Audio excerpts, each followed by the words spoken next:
हरियाणा आपके साथ मैं अभिषेक पांडे। बुलेटिन की शुरुआत करेंगे, खबरों का रुख करेंगे फटाफट अंदाज में। मुख्यमंत्री मनोहर लाल के कार्यक्रम में बदलाव, दिल्ली की जगह चंडीगढ़ से सीधे गुरुग्राम के दौरे पर सीएम। दिल्ली में विदेश मंत्री से विशाल जूड की रिहाई पर करनी थी बातचीत।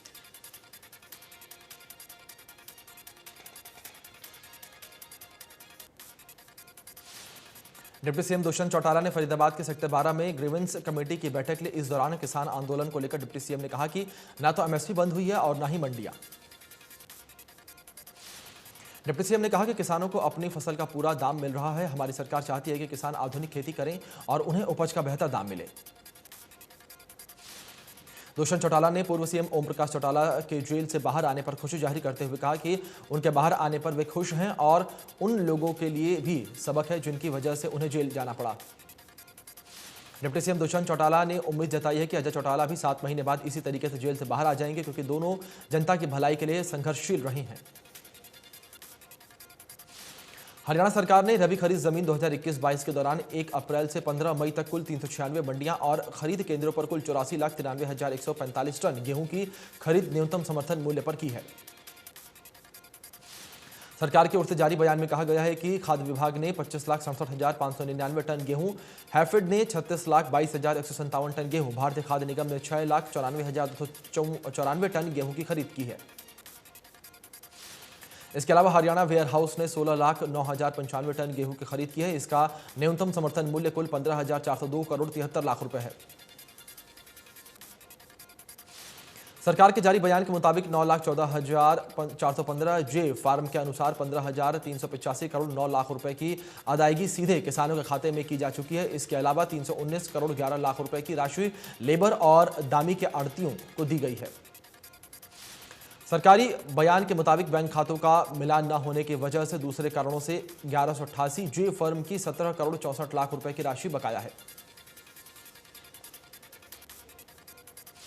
पंजाब कांग्रेस में आंदरूनी कलह को लेकर विज ने कहा है कि पूरे देश में कांग्रेस टूट रही है, पंजाब में भी उनके नेता अकाली दल में जा रहे हैं। वहीं महबूबा मुफ्ती की धारा 370 बहाली की बयान को लेकर कहा कि वो सारी जिंदगी बैठे रहें, उससे कोई फर्क नहीं पड़ता, कश्मीर में धारा 370 दोबारा नहीं लगेगी।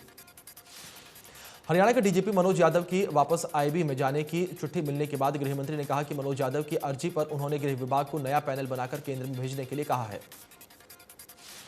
साथ ही विज ने कहा कि उन्होंने डीजीपी मनोज यादव से कहा है कि जब नया अरेंजमेंट न हो जाए तब तक काम जारी रखें। परिवहन मंत्री मूलचंद शर्मा ने वन विभाग के साथ बल्लभगढ़ विधानसभा में 15,000 पेड़ों को लगाने का लक्ष्य निर्धारित करते हुए पौधारोपण किया। इस दौरान मूलचंद शर्मा ने कहा कि कोविड के दौरान ऑक्सीजन की कमी को देखते हुए बड़े स्तर पर पौधारोपण करने का फैसला लिया गया है, जिसकी देखरेख स्थानीय लोग और व्यापारी करेंगे। हरियाणा में लगातार घट रहे कोरोना के केस, एक दिन में 115 मरीजों की पुष्टि, 17 मरीजों ने तोड़ा दम, कुल केस 7,68,000 के पार। हरियाणा में एक केस कम होने के चलते घटे एक्टिव केस, राज्य में अब 1685 एक्टिव केस। हरियाणा में लॉकडाउन को 1 हफ्ते के लिए बढ़ा दिया गया है। 5 जुलाई सुबह 5 बजे तक महामारी अलर्ट सुरक्षित हरियाणा जारी रहेगा। हरियाणा सरकार के आदेश जारी किए गए। दुकानें खोलने का समय सुबह 9 बजे से रात 8 बजे तक रहेगा। मॉल खोलने का समय सुबह 10 बजे से रात 8 बजे तक रहेगा। रेस्टोरेंट और बार सुबह 10 बजे से रात 10 बजे तक खुल सकेंगे। धार्मिक स्थानों पर 50 लोगों को छूट और शादी और संस्कार में 50 लोगों को परमिशन होगी। अंबाला नगर निगम की मेयर शक्ति रानी शर्मा ने अंबाला को सुंदर और स्वच्छ बनाने की मुहिम की शुरुआत की है। मेयर शक्ति रानी शर्मा ने अंबाला के प्रेमनगर स्थित शास्त्री पार्क में पार्टी के सभी पार्षदों और स्थानीय जनता के साथ मिलकर पौधारोपण अभियान चलाया। इस मौके पर पार्क में करीब 40 फलदार पौधे लगाए गए। वहीं पार्क की दयनीय स्थिति पर मेयर शक्ति रानी शर्मा ने कहा कि जल्द ही इस पार्क को सुंदर और बेहतर बनाया जाएगा। आम जनता भी मेयर की इस मुहिम की जमकर सराहना करते हुए नजर आए। इस दौरान मेयर शक्ति रानी शर्मा ने स्थानीय लोगों से भी पौधारोपण करवाया और उनसे सभी पौधों की देखभाल करने की अपील की। सिरसा के चौधरी देवीलाल विश्वविद्यालय में कॉलेज में छात्र छात्राओं ने वीसी कार्यालय के बाहर रोष प्रदर्शन किया और विश्वविद्यालय में होने वाले एग्जाम में ऑनलाइन, ऑफलाइन और अटेम्प्ट एनी 5 प्रश्न की सुविधाएं देने की मांग की।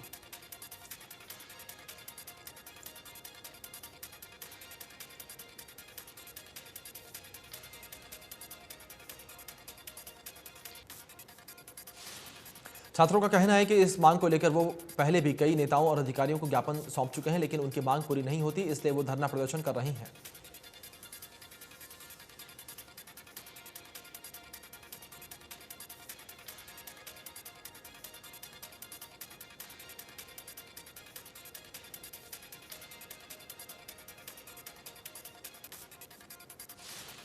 रतिया में वार्ड नंबर 2 में लोग बिजली समस्या से परेशान हैं, जिसके चलते लोगों ने बिजली विभाग के एसडीओ से मिलकर समस्या में समाधान की गुहार लगाई। लोगों ने चेतावनी देते हुए कहा कि अगर दिन में बिजली समस्या का समाधान नहीं हुआ तो धरना प्रदर्शन किया जाएगा।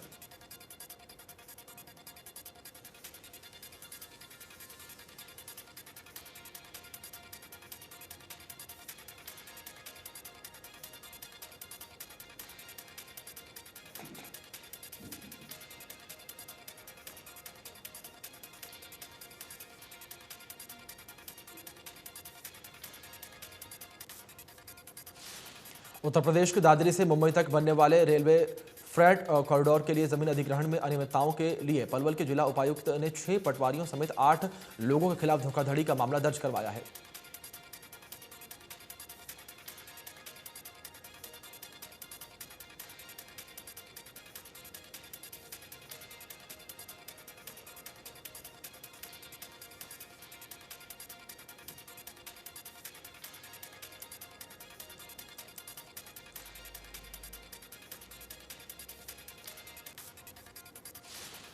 जमीन अधिग्रहण के इस मामले में एसडीएम कंवर सिंह को पहले ही निलंबित किया जा चुका है, जबकि एसडीएम जितेंद्र कुमार और नरेश कुमार को कारण बताओ नोटिस जारी किया गया है।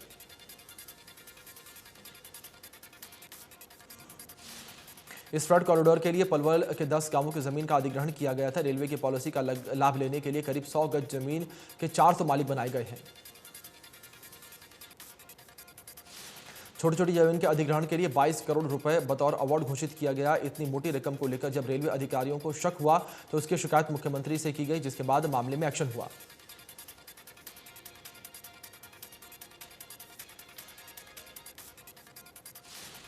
केंद्रीय राज्य मंत्री कृष्णपाल गुर्जर और कैबिनेट मंत्री मूलचंद शर्मा ने फरीदाबाद के सेक्टर 3 और 8 के चौक के पुल का शिलान्यास किया।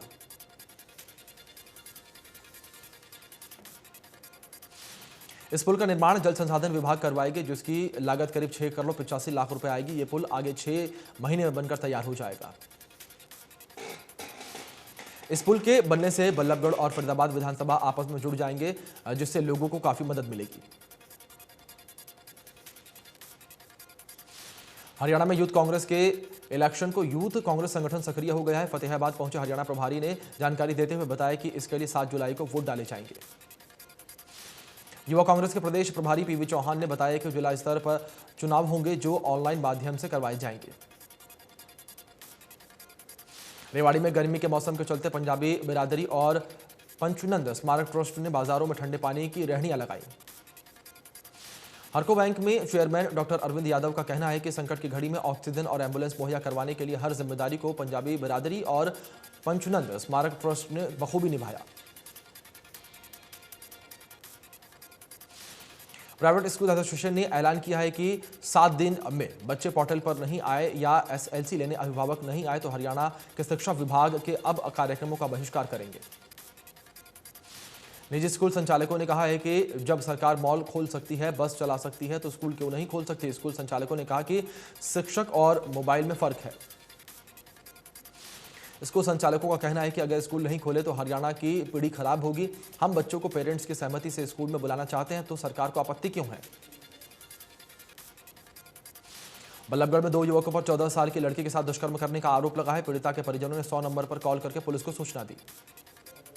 सूचना मिलने के बाद मौके पर पहुंची पुलिस ने पीड़िता के बयान के आधार पर कार्रवाई करते हुए दोनों आरोपियों को चंद घंटों में ही गिरफ्तार कर लिया और आगे कार्रवाई शुरू कर दी। थाने में पहुंचे लोगों ने महिला थाना एसआई पर आरोप लगाते हुए कहा कि एसआई इस मामले में सही तरीके से कार्रवाई नहीं कर रही हैं और पीड़िता के साथ आए लोगों को धमका रही हैं। एसीपी ने लोगों को उचित कार्रवाई का भरोसा दिया। झज्जर शहर में बढ़ रहे अतिक्रमण और ड्रेनेज में मिल रही शिकायतों के मद्देनजर प्रशासन हरकत में आया है। विभाग ने प्रशासनिक अधिकारियों को साथ लेकर जिला उपायुक्त ने शहर का दौरा किया। डीसी ने गंदे पानी की निकासी के इंतजाम का भी जायजा लिया और नगर परिषद के अधिकारियों को समय रहते नालों की सफाई करने का भी आदेश दिया।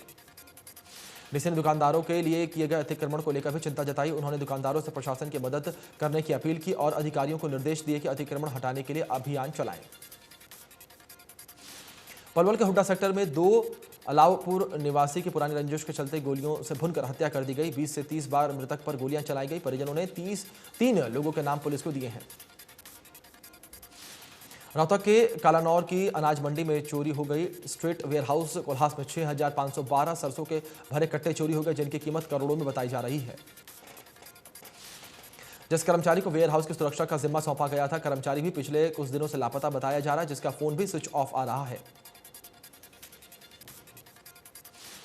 रोहतक में नयाबास गांव में शराब से भरा ट्रक बरामद हुआ है, जिसमें 399 पेटी शराब मिली है। पुलिस का दावा है कि आरोपी को जल्दी गिरफ्तार कर लिया जाएगा और इस कारोबार में जो भी लोग शामिल होंगे उन्हें काबू किया जाएगा। चौकी इंचार्ज ने बताया कि उन्हें गुप्त सूचना मिली थी कि बाईपास पर खाली पड़े प्लॉट में ट्रक खड़ा हुआ है, जिसकी सूचना पर वो टीम लेकर वहां पर पहुंचे। जांच की गई तो ट्रक में अवैध शराब मिली। झज्जर में लघु सचिवालय के भवन में अचानक आग लग गई। आग तहसील कार्यालय के रिकॉर्ड रूम में लगी। आग लगने की वजह अभी साफ नहीं। दमकल विभाग ने कड़ी मशक्कत के बाद आग पर काबू पाया। आग की सूचना मिलने पर एसडीएम और सीटीएम मौके पर पहुंचे और जानकारी जुटाई। सोनीपत के कला गांव में जौहड़ के किनारे 24 वर्षीय युवक का शव मिला। मामले की सूचना मिलने पर पुलिस मौके पर पहुंची और जांच शुरू की। फरीदाबाद में डेल्टा प्लस वेरिएंट का मरीज पाए जाने के बाद डॉक्टर लोगों से सावधानी बरतने को कह रही हैं, लेकिन इसके उलट सबसे बड़े सरकारी अस्पताल में वैक्सीन लगवाने आ रहे लोगों की लंबी लंबी लाइनें लग रही हैं। हरियाणा में उप मुख्यमंत्री दुष्यंत चौटाला के कामकाज से खुश होकर शाहपुरा कला गांव के लोगों ने एक पंचायत का आयोजन किया, जिसमें उन्होंने आने वाले स्थानीय चुनावों में युवाओं को आगे लाने की बात कही। ग्रामीणों ने कहा कि इस बार ऊपर से नीचे तक युवाओं को सरकार बनेगी, फिर चाहे वो पंचायत चुनाव हो या फिर जिला पार्षद या फिर ब्लॉक समिति या मेंबर के हो, सभी पढ़े लिखे युवाओं को आगे लाना चाहते हैं। गांव के पढ़े लिखे युवाओं को भरपूर समर्थन सरकार को देना चाहते हैं। गांव शाहपुरा कला की सरदारी ब्लॉक समिति के लिए सुमित शाहपुर को अपना समर्थन देते हुए गांव में पढ़े लिखे युवा और समाजसेवी व्यक्तियों की बहुत जरूरत है, ताकि वो सरकार के साथ मिलकर कार्य और विकास कर सके। कोसली के भंगड़ी गांव में घरेलू कलह के चलते रविवार शाम को एक दंपति ने आत्महत्या कर ली। आपसी कहासुनी के बाद पत्नी नहर में कूदने की धमकी देकर घर से निकल गई। पत्नी की नहर में डूबने की मौत हो गई, जबकि पति की जहरीला पदार्थ खाने से मौत हुई है। पुलिस ने मामला दर्ज करके जांच पड़ताल शुरू कर दी है।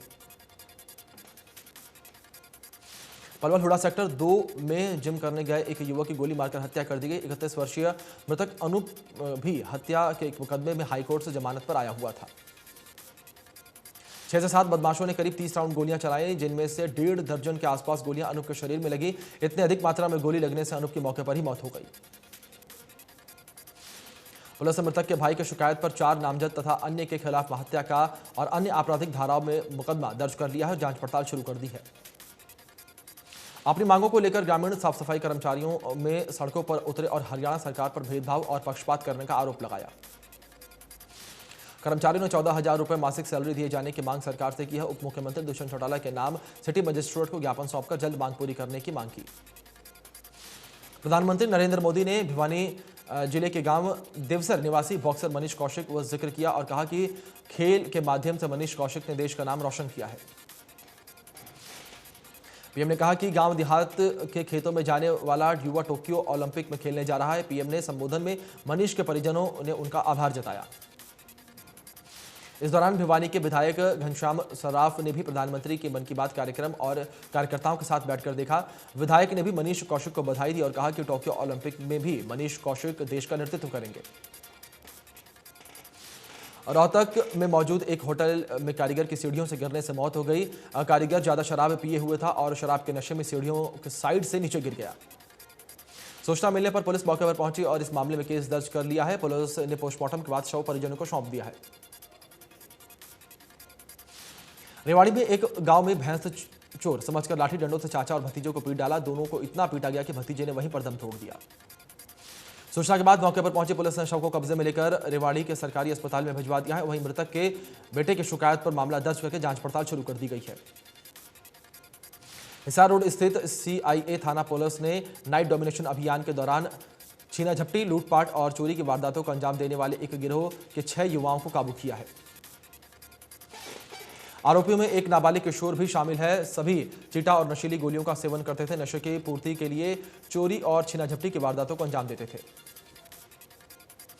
कुरुक्षेत्र के बोधनी गांव के पास पंजाब में एक युवक की हत्या के आरोप में चंडीगढ़ पुलिस ने एक सिपाही और 2 अन्य आरोपियों को पुलिस ने गिरफ्तार करने में सफलता हासिल की है। जानकारी के अनुसार आरोपी मंजीत चंडीगढ़ पुलिस में कार्यरत है और पुलिस विभाग में उसका रिकॉर्ड खराब होने के कारण परेशान था।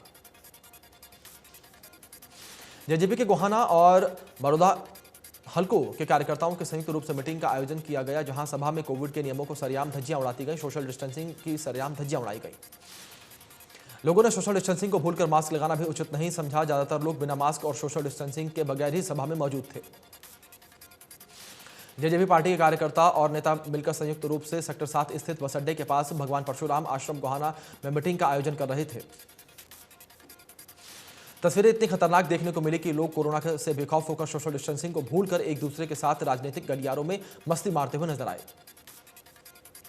सिरसा में किसान नेता लखविंदर सिंह ने हरियाणा सिख गुरुद्वारा प्रबंधक कमेटी के प्रधान जत्थेदार बलजीत सिंह दादूवाला को सरकार का एजेंट बताते हुए मुलाकात पर ऐतराज जताया।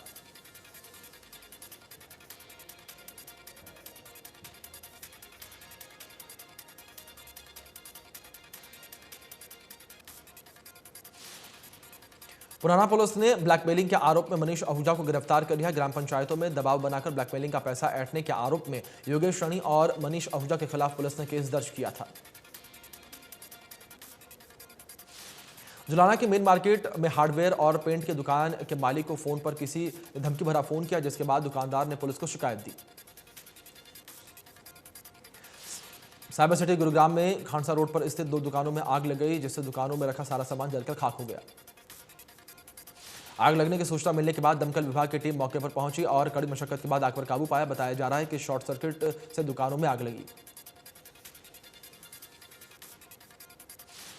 9 जिलों में हिंदुओं की दयनीय दशा, अत्याचार और जबरन धर्मांतरण को लेकर दाखिल याचिका को सुप्रीम कोर्ट ने खारिज कर दिया है। देश में कोरोना मामलों में लगातार गिरावट दर्ज की जा रही है। 24 घंटे में 46,000 से ज्यादा नए मामले सामने आए। देश में अब 5,68,000 से ज्यादा एक्टिव केस मौजूद हैं। राहुल गांधी ने वैक्सीन को लेकर केंद्र सरकार पर फिर से निशाना साधा। लिखा कि देश उनसे सच्चाई की उम्मीद है जो नहीं जानते सच क्या है। शनिवार रविवार को जम्मू के एयरफोर्स स्टेशन बम विस्फोट के बाद कालूचक मिलिट्री स्टेशन के पास ड्रोन देखा गया। बताया जा रहा है कि सुबह तड़के 3 बजे जम्मू के कालूचक मिलिट्री स्टेशन पर ड्रोन देखा गया।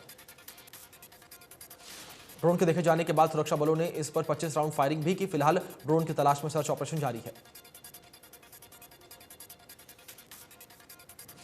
रक्षा मंत्री राजनाथ सिंह ने ट्वीट करके कहा कि पड़ोसी देशों के साथ बातचीत करके समाधान निकालने की कोशिश होनी चाहिए।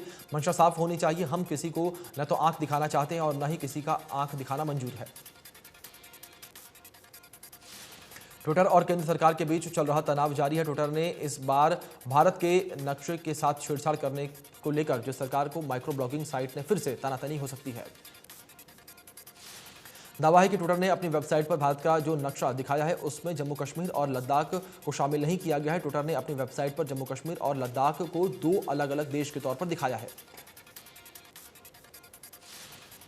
ट्विटर के जरिए पेज पर ट्वीट लाइव सेक्शन में वर्ल्ड मैप है, जहां से कंपनी दर्शाती है कि दुनिया भर में ट्विटर की टीम है। इस मैप में इंडिया भी है, लेकिन भारत का नक्शा विवादित दिखाया गया। इससे पहले भी लद्दाख को भारत का हिस्सा नहीं दिखाया गया था, हालांकि बाद में इसे ठीक कर लिया गया था।